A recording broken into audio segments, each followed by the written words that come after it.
আসসালামু আলাইকুম। এই যে দেখতে পাচ্ছেন যে মরিচের গাছগুলো উপরের দিকে পাতা কুঁকড়িয়ে গেছে।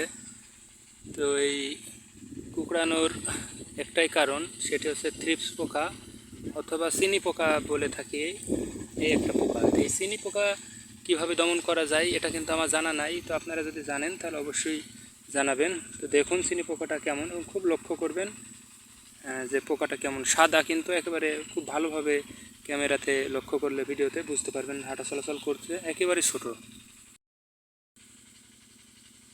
এই যে পাতাটায় দেখতে পাচ্ছেন যে সাদা সাদা যেগুলো আছে পাতার সাথে লেগে এই যে হাঁটা চলাচল করতেছে।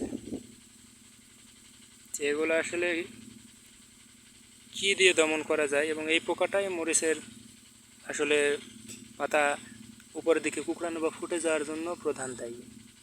থ্রিপস এর আগে দায়ী ছিল, এখন এটাই বেশি দায়ী। থ্রিপস কম দেখা যায়, কিন্তু এই পোকাটা এখন সবচেয়ে বেশি মারাত্মক আকারে ধারণ করেছে। আমাদের এই মেহেরপুর জেলাতে এই পোকাটা দেখা যাচ্ছে বেশি, অজস্র। মানে এখন ক্যামেরাতে ভালো না আমার, এই জন্য বোঝা যাচ্ছে না। ওই যে সাদা সাদা ছোটো ছোটো জায়গা বোঝা দেখা যাচ্ছে, এগুলো সবই জীবিত এবং হাঁটা চলাচল করছে।